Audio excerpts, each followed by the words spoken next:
Hello and welcome to Saffron Sports on our first video on YouTube. This weekend sees the second set of fixtures in the Antrim Senior Camogie Championship, so we'll take a brief look at the results from round 1 and this weekend's fixtures.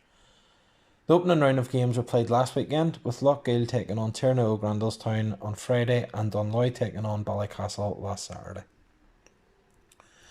Loughgiel were heavy favourites to beat Tiernogue and they didn't disappoint. They led 1-8-0 at the first water break before taking their tally to 2-14 to no reply by the half-time whistle. Tiernogue got on the board in the third quarter of the match with 2 points, but it was also Loughgiel's highest scoring period of the match as they notched up 3-6, which took their overall tally to 5-20 at the second water break. Loughgiel stretched their lead further with another 2-5, which meant they ended up winning the game by a score of 7-25 to 2 points. For Loughgiel, it was essentially a case of picking up where they left off as they aim for their 8th straight Antrim Camogie title. They will face tougher challenges this autumn, but they will still be hot favourites to retain their crown, with no fewer than 14 of their panel recently crowned All-Ireland Intermediate champions.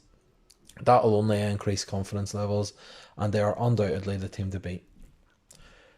For Tiernogue, it was a sobering introduction to Senior Camogie. They've earned their place here though with last season's Intermediate Championship win, and realistically their season won't be defined by a championship loss away to a dominant Loughgiel. They still have 3 games to play and they'll be looking to give someone a bloody nose, which if they do might be enough to secure a semi-final spot, with 4 of the 5 teams in the competition progressing to the last 4. In the second of the games from the opening round, Dunloy hosted Ballycastle in a battle between the two sides who looked best placed to challenge Loughgiel this year. On the day, it was Dunloy who came out on top in a tight game with a strong second half show improving the difference between the sides. Ballycastle had led by 2 points to 1 at the first water break, but by half time the sides were level at 6 points each.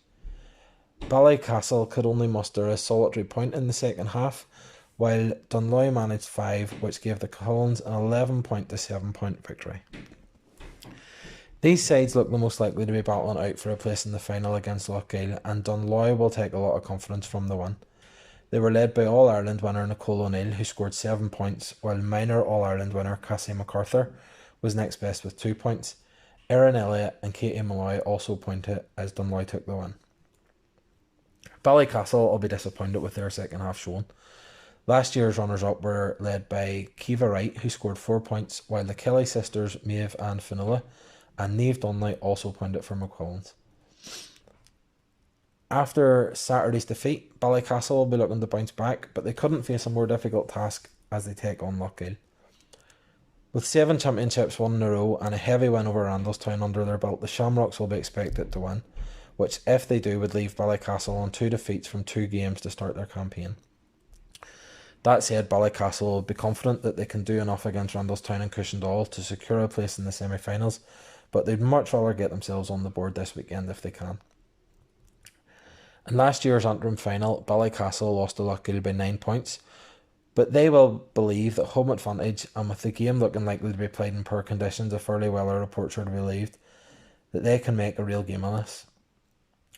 Ballycastle were well represented themselves in Antrim's All-Ireland winning side, with 5 players on the panel and a further 6 on the minor panel that also won All-Ireland honours.